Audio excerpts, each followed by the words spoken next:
Okay, hello everybody. Welcome to another video on the MLPC Linguística channel. Um, on this video, I'm gonna discuss and talk about and show a little bit to you what it's like to use ChatGPT or ChatGPT. I never know if it's TP or PPT. Apparently it's PT. ChatGPT, which is the web's great sensation at the moment. If you haven't heard of it, it's a chat interface where you can write questions and interact with an artificial intelligence, GPT, and it's been a big sensation on the internet for the past few months. And I finally got into using it. I finally got to use it, and of course, as you may expect, I've used it for languages. I teach languages, so if you want to actually learn languages online directly with me, you can learn languages such as Brazilian Portuguese, German, English, if you want to improve your English, Russian, directly with me. And I'm also creating an online dictionary, a multilingual thematic dictionary, including most European languages and a number of Asian languages. And there are certain languages for which information is a little scarce and hard to come by, such as Persian, the language of Iran, also spoken in Afghanistan, and Tajikistan, if you consider Tajik to be a form of Persian, which is very similar, you know. But the thing is, Persian script is very defective. And sometimes it's hard to know how to transliterate because I have to provide a Persian writing in my dictionary. I always provide, if there's a different writing system, I always provide the native writing system, such as the Persian or Arabic or Chinese or Japanese or whatever, and a transliteration so people can read. Anybody who's not familiar with the writing system can read the word directly in Western European script. And with Persian, there's a little bit of a problem because most dictionaries, I have a few dictionaries here, such as this old Langenscheidt, German Persian. It's quite okay. It's one of the best, one of the good, almost good. It's almost good. Let's say it's almost good. I don't know if my camera catches it. As you can see here, it does have the Persian word, and there's always a transliteration of the word. So I've been using this quite a lot, but it's not that big. I don't find every word in it. So what about trying the big oracle, the big know-it-all on the internet? Because Google Translate doesn't provide pronunciation or transcriptions either, transliterations. When you use Persian, only gives you the script in Persian, so it's pretty useless if you don't know a language because the Persian script doesn't give you the vowels. It's an Arabic-derived script. When it comes to Arabic, there are more sources. You can find Arabic a little bit more easily on the internet. But when it comes to Persian, the same goes for Pashto. I'm not creating a Pashto dictionary at the moment, but if I want to know something about the language, for example, using Google Translate to do Pashto, Pashto is only given in Pashto script without any transcription, without pronunciation file, like audio files. So it's kind of useless. So I tried to go on ChatGPT to get the pronunciation, the voweling of these words properly. And I've had good results, even though I haven't checked the accuracy of some of the translations. I'd say most of it is quite okay. Let me show you. Let me try and show you what's going on here. Okay, this is my ChatGPT. Okay, ChatGPT, and this is the former dialogues that I had with it. When you go on ChatGPT, it records the dialogues you had, so you can actually, within each dialogue, it kind of remembers what you ask. So you don't have to repeat everything. So you don't have to always say, "Oh, translate please into this language." It already knows what language you're talking about. So if you go here, I've tried to find a few words in Turkish. Turkish is very rich in verbs, very accurate when it comes to verbal transitivity. Like if a verb is transitive or active or passive. Like so, aydın latmak is to make something brighter, to brighten up something, to make something shine brighter. The answer that it gave is a little bit confused. It tells me that the transitive counterpart, for example, the transitive counterpart of Turkish verb sertleşmek, which is, I couldn't find it on the dictionary. So what is the transitive counterpart of sertleşmek, which is to harden in the sense of to become hard? I wanted a verb that told me, that expressed the notion of to make something harder. Like for example, the cold is hardening the chocolate. So he gave me the sertleştirmek. Okay, that's the correct answer. So that you can ask such questions and sometimes find answers, because there is on most Turkish dictionaries. You typically don't find the verbal pair together with its counterpart. You're gonna find this one completely separate from this one. Sometimes we do have the pair, but sometimes we don't. So in this case, I couldn't find it, and I found it there, and I searched it, and it was correct. But when it comes to Persian, here, for example, I tried this word, I couldn't find its pronunciation. You can go to Forvo. You can actually go to Forvo and find. If you go to Forvo, usually, especially single word expressions, there's usually a pronunciation, at least the pronunciation of the word, you can find it there. But here I tried what is the voweling of this, because there's a TWLIMSL. What is that? So the stavli de masal. Okay, so I know the pronunciation. I was curious because sometimes Persian adds this ezafe construction, which is little e that goes after a noun to join it to another noun. I also ask, of course, the inevitable questions, right?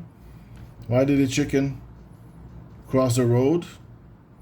But I took the opportunity to ask,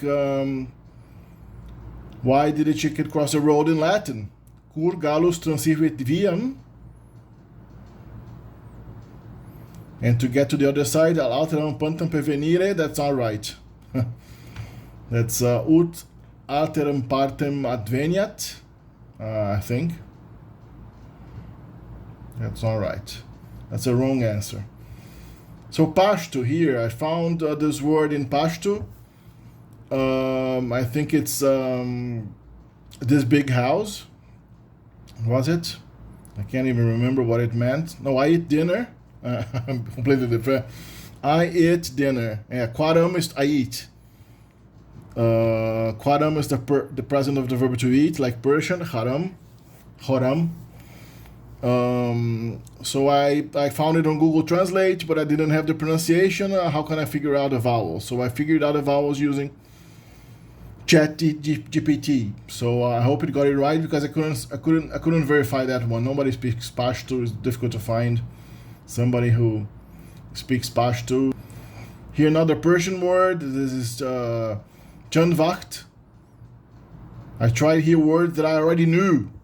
Okay, Chanvacht is perfect. Hili Benadrat is perfect. Benadrat, perfect. So a few other words in Persian. It did get everything right. Lonia Morche, which is like an ant hill. Sorche Haktomi. Norm Tanon. Everything is appropriate here. ChatGPT, GPT got everything right. Please don't get mad at me if I mispronounce ChatGPT or GTP. To me, both are the same.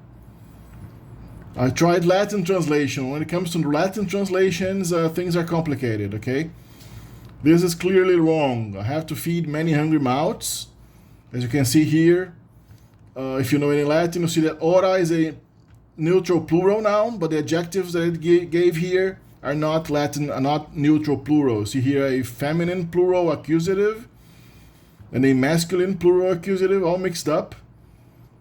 And then I try to give it like smaller chunks of information. because I had to translate that sentence. So I tried to like give it just a smaller version. I have to feed them. Eu stagiare debere. I have to feed them. That's wrong, of course. Eu stagiare is correct. Feed them. But debere is not conjugated. It says debeo. Debeo is I have to. I have to. This is infinitive. Debere is infinitive.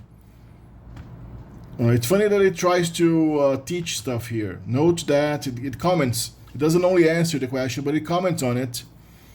Even though sometimes its commentary is completely wrong. That's a pretty big problem. Should be right, but it's not.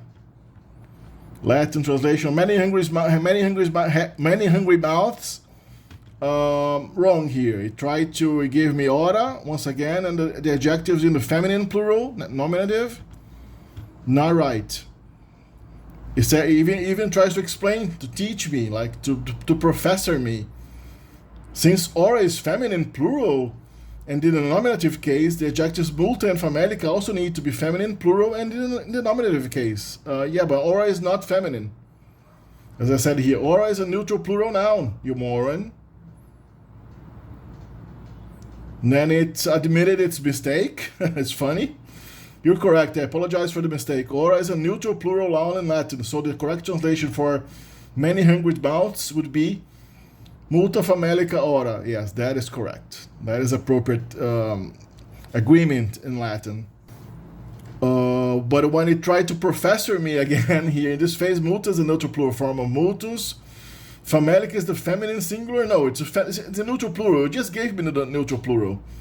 It just told me that it's a neutral plural. So why did you say here that it's a feminine singular? It's also the feminine singular, but not in this case. Famelicus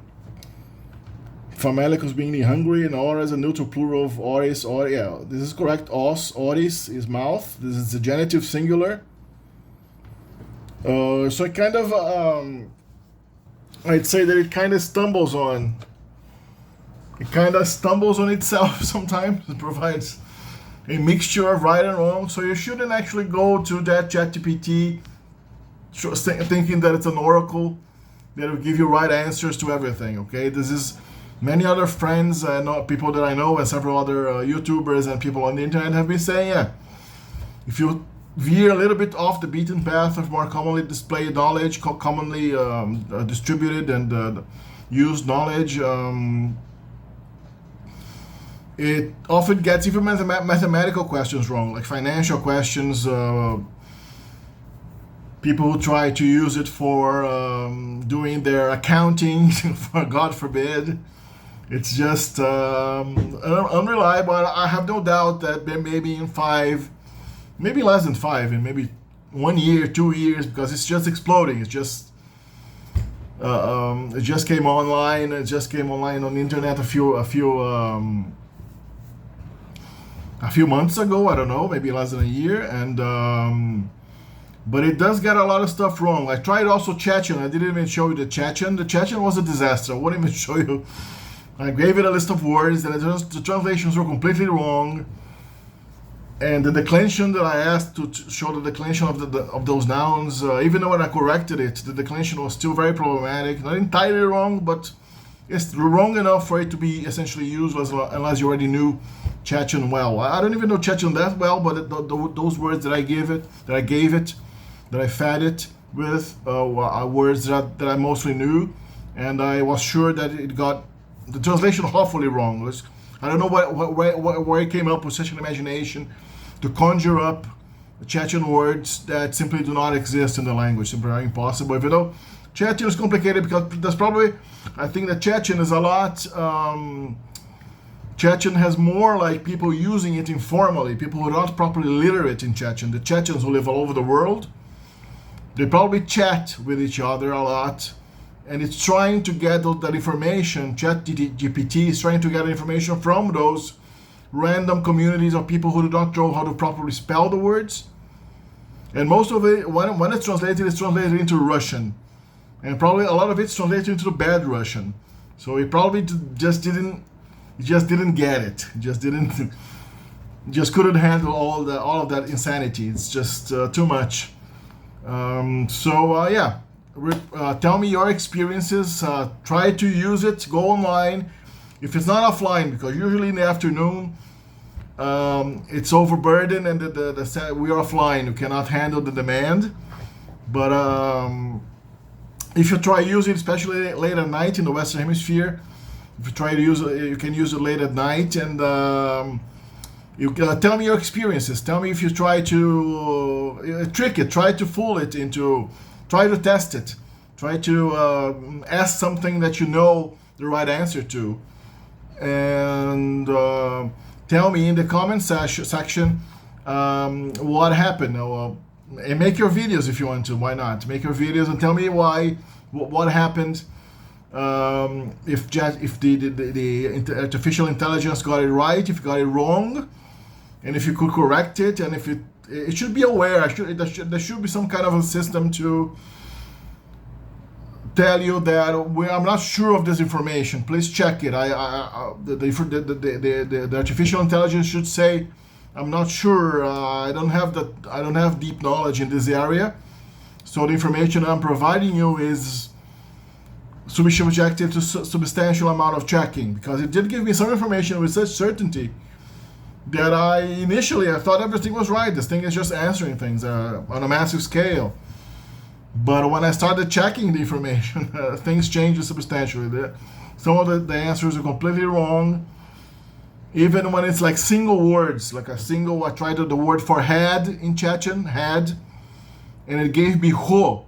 I don't know what ho is in Chechen, I didn't even check, but it's not head. Head in Chechen is quarta. So it's a completely different word. And many other words were completely awfully mangled.